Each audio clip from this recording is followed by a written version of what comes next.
आदरणीय महानुभावहरू, 2080 साल वैशाख 14 गते आज नेपाल राष्ट्र बैंक आफ्नो स्थापनाको 67 वर्ष पुरा गरी 68औं वर्ष प्रवेश गरेको छ। स्थापनापछि वित्तीय क्षेत्रको विकास र स्थिरताका साथै देशको समग्र आर्थिक विकासमा यस बैंकले अग्रणी भूमिका खेल्दै आएको छ। वार्षिकोत्सवको अवसरमा यस बैंकका पूर्व गभर्नरज्यूहरू लगायत अग्रजहरूलाई म यस अवसरमा स्मरण गर्दै सम्मान गर्न चाहन्छु। साथै बैंकका उद्देश्य प्राप्तिका लागि आफ्नो तर्फबाट महत्त्वपूर्ण भूमिका निर्वाह गरिरहनुभएका बैंकका सञ्चालक समितिका पदाधिकारी र सम्पूर्ण कर्मचारीहरूलाई हार्दिक धन्यवाद ज्ञापन गर्दछु। 2079 साल समष्टिगत आर्थिक व्यवस्थापनको दृष्टिकोणले निकै चुनौतीपूर्ण रह्यो। कोभिड-19 को महामारीबाट प्रभावित अर्थतन्त्रलाई पुनरुत्थान गर्ने क्रममा बाह्य क्षेत्रमा सिर्जित दबावलाई सम्बोधन गर्न यस बैंकबाट विभिन्न नीतिगत प्रयासहरू भए।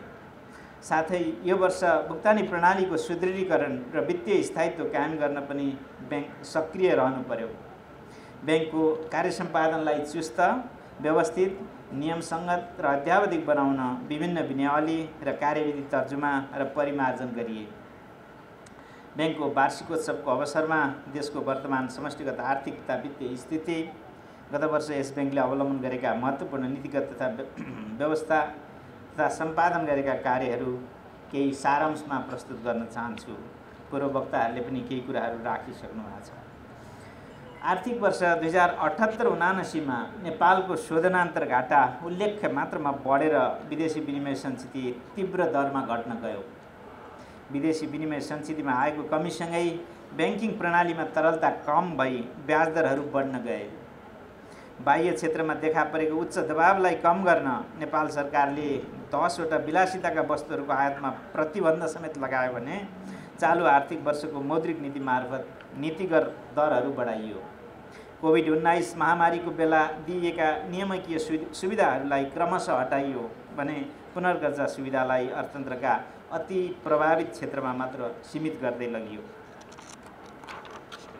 नेपाल सरकार र यस बैंकले लिएका नीतिगत व्यवस्था र प्रयासले गर्दा 14 महिनापछि 2079 असोजबाट शोधनान्तर बचत रहन गई विदेशी मुद्राको सञ्चितिमा सुधार हुन थाल्यो। शोधनान्तर स्थितिमा आएको सुधारसँगै नेपाल सरकारले केही वस्तुहरूको आयातमा लगाएको प्रतिबन्ध हटाएको छ भने यस बैंकले पनि केही वस्तुहरूको आयातको लागि प्रतिस्पर्धा खोल्दा नगद मार्जिन राख्नुपर्ने व्यवस्था हटाइसकेको छ। शोधनान्तर स्थिति र विदेशी विनिमय सञ्चितिमा पछिल्ला महिनामा आएको निरन्तर सुधारका कारण बैंकिङ प्रणालीको तरलता स्थितिमा पनि सुधार आएको छ भने ब्याज दरमा परेको दबाव कम हुन थालेको छ। बैंक तथा वित्तीय संस्थाले पनि निक्षेप र कर्जाको ब्याज दर घटाउन थालेका छन्। चालु वर्षमा आर्थिक वृद्धि दर औसत स्तरमा रहने देखिन्छ। त्यस्तै पछिल्ला महिनामा मूल्य वृद्धि पनि बढ्दो क्रममा छ। आयातमा कमी आउँदा चालु आर्थिक वर्षमा सरकारको राजस्व सङ्कलन भने गत वर्षभन्दा घटेको अवस्था छ।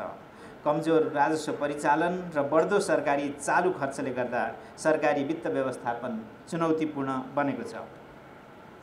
बैंकिङ प्रणालीको कर्जा असुलीमा पनि केही दबाव परेको अवस्था छ। तापनि 2079 फागुन मसान्तसम्म बैंक तथा वित्तीय संस्थाको कुल निष्क्रिय कर्जा अनुपात कुल कर्जाको 2.6% रहेको, कुल तरल सम्पत्ति कुल निक्षेपको 24.3% रहेको र जोखिम भारित सम्पत्तिको 12.9% कुल पुँजीको अनुपात रहेकोले नेपालका बैंक तथा वित्तीय संस्थाहरूको वित्तीय स्थिति सुदृढ अवस्थामा नै रहेको छ। नेपाल राष्ट्र बैंक ऐन 2058, बैंक तथा वित्तीय संस्था सम्बन्धी ऐन 2073 र विदेशी विनिमय नियमित गर्ने ऐन 2019 संशोधनको मसौदाहरू तयार भइरहेको छ। विनिमय अधिकार पत्र ऐन 2034, बैंकिङ कसुर तथा सजाय ऐन 2064 तथा वित्तीय सम्पत्ति पुनर्संरचना तथा धितोपत्रीकरण अर्थात् सेक्युरिटाइजेसन सम्बन्धी कानुनको मस्यौदा तयार गरिएको छ। नयाँ कानुनमा लिज फाइनान्स सम्बन्धी कानुन, वित्तीय ग्राहक संरक्षण सम्बन्धी कानुन, सम्पत्ति व्यवस्थापन सम्बन्धी कानुनको अन्तिम मसौदा तयार हुने क्रममा रहेको छ। विश्व आर्थिक अवस्था सम्बन्धमा विश्वको आर्थिक वृद्धि दर कमजोर रहने देखिएको छ। अन्तर्राष्ट्रिय मुद्रा कोषले सन् 2022 मा 3.4% वृद्धि भएको विश्व अर्थतन्त्र सन् 2023 मा 2.8 प्रतिशतले मात्र विस्तार हुने प्रक्षेपण गरेको छ। छिमेकी मुलुकहरू भारतको अर्थतन्त्र सन् 2023मा 5.9% र चीनको अर्थतन्त्र 5.2%ले वृद्धि हुने कोषको प्रक्षेपण छ। सन् 2023मा मूल्य वृद्धि केही सुधार हुने प्रक्षेपण रहेको देखिन्छ। राष्ट्रिय तथ्याङ्क कार्यालयका अनुसार चालु आर्थिक वर्षको पहिलो त्रैमासको आर्थिक वृद्धि दर 0.80% मात्र रहेको छ। चालु आर्थिक वर्षको आर्थिक वृद्धि दर 4% को हाराहारीमा रहन सक्ने भनेर विभिन्न अन्तर्राष्ट्रिय सङ्घ संस्थाहरूले समेत अनुमान गरेको अवस्था छ। 2079 फागुन महिनामा वार्षिक बिन्दुगत उपभोक्ता मुद्रास्फीति 7.44% रहेको छ। मैले आर्थिक सूचकाङ्कहरू यहाँ दोहोऱ्याइ राखिनँ। यहाँ धेरै सूचकाङ्कहरू अगाडि पब्लिक भइसकेका छन्, हामीले प्रेस मिटिङ मार्फतै पब्लिस गरिसकेका छौँ। 2079 फागुनमा 91 दिने ट्रेजरी बिलको भारित औसत ब्याज दर 9.33% रहेको छ। यसैगरी वाणिज्य ब्याङ्कहरू बीचको अन्तर्ब्याङ्क कारोबार भारित औसत ब्याज दर 7.18% रहेको कायम भएको छ। 2079 फागुनमा वाणिज्य ब्याङ्कको कर्जाको भारित औसत ब्याज दर 13.03% र निक्षेपको औसत ब्याज दर 8.37% रहेको छ। यसैगरी वाणिज्य ब्याङ्कहरूको औसत आधार दर 10.64% कायम भएको छ। पछिल्लो समय औसत निक्षेपको ब्याज दर र आधार दरमा कमी आउन थालेको छ। यस वर्ष ब्याङ्क तथा वित्तीय संस्थाको मर्जर तथा प्राप्तिमा उल्लेख्य प्रगति भएको छ। विगत एक वर्षको अवधिमा वाणिज्य ब्याङ्कहरू मर्जर तथा प्राप्तिमा संलग्न भई वाणिज्य ब्याङ्कहरूको सङ्ख्या 27बाट 21मा झरेको छ। 2079 फागुन मसान्तसम्ममा 184 संस्थाहरूको इजाजत खारिज हुन गई 73 संस्था मात्र कायम भएका छन्। विगत एक वर्षमा वित्तीय पहुँच उल्लेख्य विस्तार भएको छ। 2079 फागुन मसान्तसम्म वाणिज्य ब्याङ्कका 5049, विकास ब्याङ्कका 1130, वित्त कम्पनीका 282 र लघुवित्त वित्तीय संस्थाका 5168 गरी ब्याङ्क तथा वित्तीय संस्थाको कुल शाखा सङ्ख्या 11629 पुगेको छ। यसबाट प्रति ब्याङ्क तथा वित्तीय संस्थाको शाखाबाट औसतमा करिब 2510 जनसङ्ख्याले सेवा प्राप्त गर्न सक्ने देखिन्छ। 2079 फागुन मसान्तसम्ममा 753 स्थानीय तहहरूमध्ये 752 स्थानीय तहमा वाणिज्य ब्याङ्कहरूको उपस्थिति भइसकेको छ।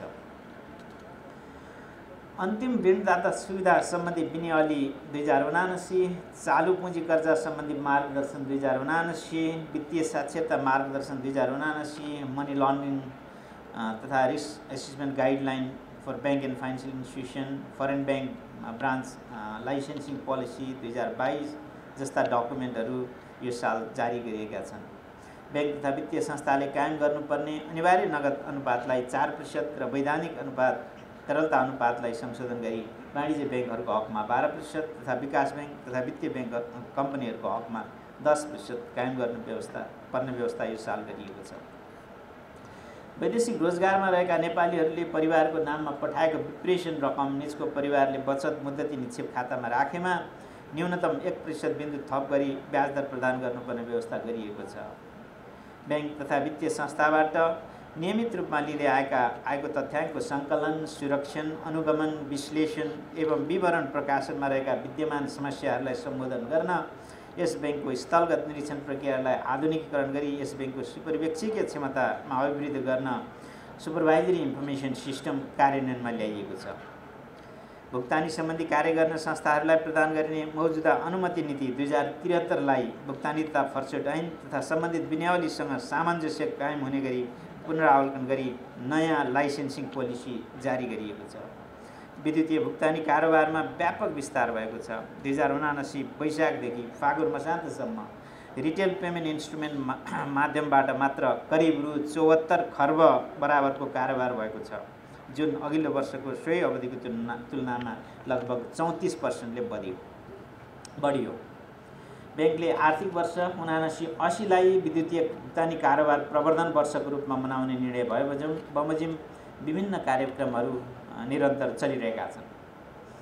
इजाजतपत्र प्राप्त ब्याङ्क तथा वित्तीय संस्था तथा विप्रेषण कम्पनीले यस ब्याङ्कबाट अनुमति प्राप्त भुक्तानी प्रणाली सञ्चालकसँग सहकार्य गरेर जारी गरेका कार्डमा समेत विद्यमान व्यवस्थाको अधीनमा रहेर विप्रेसन भित्राउन सक्ने व्यवस्था यो अवधिमा गरिएको छ।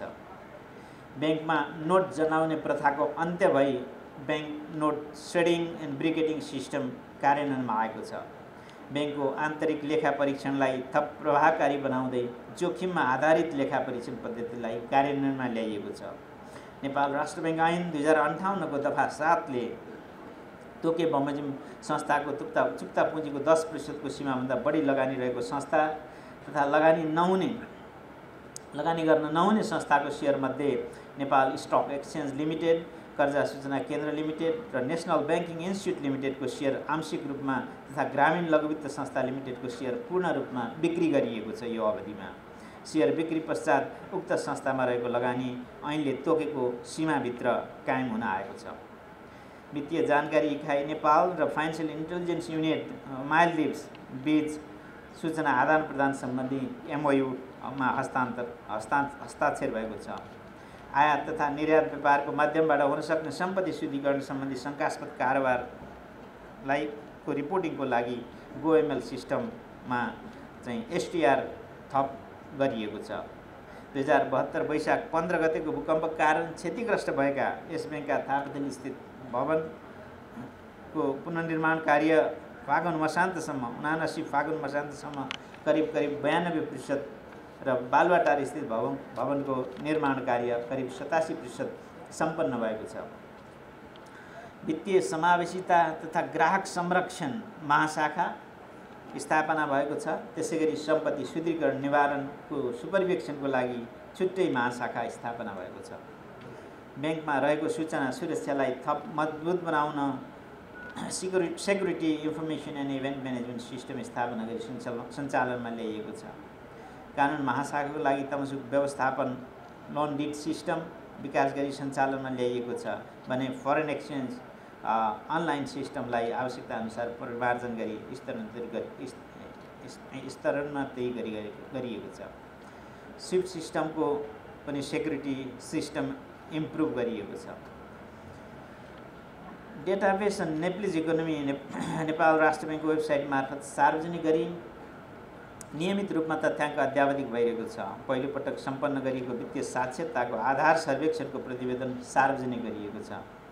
अन्तर्राष्ट्रिय मुद्रा कोषको सहयोगमा नेपालको वित्तीय क्षेत्र स्थायित्व पुनरावलोकन अर्थात् financial sector stability review SSR गर्ने कार्य सम्पन्न भई उक्त संस्थाबाट प्रारम्भिक प्रतिवेदन प्राप्त भएको छ। यस ब्याङ्क तथा अलायन्स फर फाइनेन्सियल इन्क्लुजनको संयुक्त आयोजनामा 2वटा वर्किङ ग्रुपको 8औं र 20औं संस्करण 2079 फागुनमा काठमाडौँमा सम्पन्न गरिएको छ। अन्त्यमा अन्तर्राष्ट्रिय कारणले गर्दा मूल्यमा परेको दबाव अझै कायम छ। शोधनान्तर स्थिति बचतमा रहन थालेकोले अघिल्लो वर्षको तुलनामा अर्थतन्त्रको बाह्य क्षेत्र लगायत ब्याङ्किङ क्षेत्रको तरलतामा पनि सुधार आएको अवस्था छ। ब्याङ्क वित्तीय संस्थाहरूले ब्याज दर घटाउन थालेकाले आन्तरिक आर्थिक गतिविधि सुधार हुँदै जाने देखिन्छ। राजस्व चुहाट नियन्त्रणमा अपनाइएका थप सक्रियताका कारण राजस्व सङ्कलनमा सुधार हुने अपेक्षा राखिएको छ। नेपाली अर्थतन्त्र बढी आयात र विप्रेसनमा निर्भर रहेकोले विश्व अर्थतन्त्रको प्रभाव सामना गर्दै आन्तरिक सन्तुलन कायम राख्ने कार्य चुनौतीपूर्ण रहेको छ। तापनि वित्तीय स्थायित्व कायम राख्दै समष्टिगत आर्थिक स्थिरता कायम राख्ने कार्यमा राष्ट्र ब्याङ्क सदैव प्रतिबद्ध रहेको छ। ब्याङ्किङ क्षेत्रको स्रोत साधनलाई उत्पादनमूलक क्षेत्रमा उपयोग गर्नुपर्ने आवश्यकता छ। अर्थतन्त्रको दीर्घकालीन सुधारको लागि समग्र उत्पादन र उत्पादकत्व बढाउनेतर्फ क्रियाशील हुन सम्पूर्ण सरोकारहरू समक्ष अपिल गर्दछु। यस ब्याङ्कको उद्देश्य प्राप्तिमा संलग्न सबै कर्मचारीहरू धन्यवादका पात्र हुनुहुन्छ। वार्षिकोत्सवको यस गरिमामय अवसरमा ब्याङ्कका सम्पूर्ण कर्मचारी र अन्य सम्बद्ध सबैलाई हार्दिक शुभकामना व्यक्त गर्दै यस ब्याङ्कको उद्देश्य प्राप्तिमा आगामी दिनमा अझ क्रियाशील हुँदै ब्याङ्कको गरिमा उच्च राख्ने गरी यस ब्याङ्कको तर्फबाट सेवा प्रदान गराउन सम्पूर्ण कर्मचारीहरूलाई निर्देशन गर्दछु। वार्षिकोत्सवको अवसरमा 20 वर्षीय उपहारबाट सुशोभित हुनुहुने कर्मचारी मित्रहरूलाई बधाई ज्ञापन गर्दै उहाँहरूको ब्याङ्कप्रतिको समर्पणको सम्मान गर्दछु।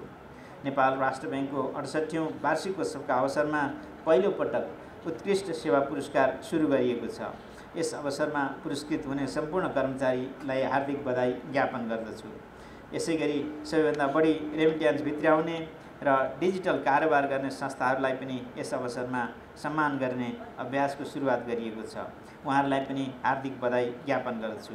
यसैगरी ब्याङ्कको 68औं वार्षिकोत्सवको उपलक्ष्यमा आयोजित आर्थिक लेख, खेलकुद, बाल चित्रकला लगायतका विभिन्न प्रतियोगिताका विजेताहरूलाई पनि हार्दिक बधाई ज्ञापन गर्दछु। अन्त्यमा यस ब्याङ्कको काम कारबाहीमा निरन्तर सहयोग गर्ने नेपाल सरकारका विभिन्न निकाय, ब्याङ्क तथा वित्तीय संस्था, निजी क्षेत्रका सङ्घ संस्था, सञ्चार क्षेत्र, प्रबुद्ध वर्ग, अन्तर्राष्ट्रिय मुद्रा कोष लगायतका दात्री निकाय, अन्तर्राष्ट्रिय सङ्घ संस्था र सर्वसाधारण सबैमा यस अवसरमा धन्यवाद ज्ञापन गर्दछु। आगामी दिनमा पनि सम्बद्ध सबै पक्षबाट ब्याङ्कलाई निरन्तर सहयोग प्राप्त हुनेमा विश्वस्त छु। यहाँहरूको यो धैर्यताका साथ मेरो यो भनाइ सुनिदिनु भएकोमा हार्दिक धन्यवाद व्यक्त गर्दछु। अन्त्यमा नेपाल राष्ट्र ब्याङ्क प्रति सबै स्टेक होल्डर, पूर्ववक्ता साथीहरूले पनि राख्नुभयो, स्टेक होल्डरको जुन खालको अपेक्षा चाहिँ हामी पाइरहेछौँ यसको लागि पनि म हार्दिक आभार व्यक्त गर्दछु। अपेक्षा यो लेभलको अपेक्षा छ कि चाहिँ जुनसुकै कुरो पनि नेपाल राष्ट्र ब्याङ्कले सम्पादन गरिदियोस्, मन्ट्री पोलिसीले नै सम्पादन गरिदियोस् भन्ने लेभलको अपेक्षा हामी पाइरहेछौँ। यो अपेक्षा हुनु पछाडि हाम्रा अग्रजहरूले नेपाल राष्ट्र ब्याङ्कलाई यहाँसम्म ल्याइदिनु भएको, हाम्रा साथीहरू, कर्मचारी साथीहरूले नेपाल राष्ट्र ब्याङ्कको भूमिका त्यसरी रिफ्लेक्ट गरिदिनु भएको उपज हो जस्तो मलाई लाग्छ। हाम्रा सीमा छन्, त्यो सीमाभित्र रहेर नेपाल राष्ट्र ब्याङ्कले आफ्नो नीतिगत निर्णयहरू, आफ्ना अपरेसनल कामहरू सञ्चालन गर्नेछ र समग्र देशको अर्थतन्त्रको स्थायित्वलाई शिरमा राखेर नेपाल राष्ट्र ब्याङ्कले काम गर्नेछ। म यो प्रतिबद्धता व्यक्त गर्दै यहाँहरू सामुबाट बिदा हुन चाहन्छु। फेरि पनि यस शुभ अवसरमा नेपाल राष्ट्र ब्याङ्क परिवारलाई सबैलाई हार्दिक शुभकामना र बधाई ज्ञापन गर्दै बिदा हुन चाहन्छु।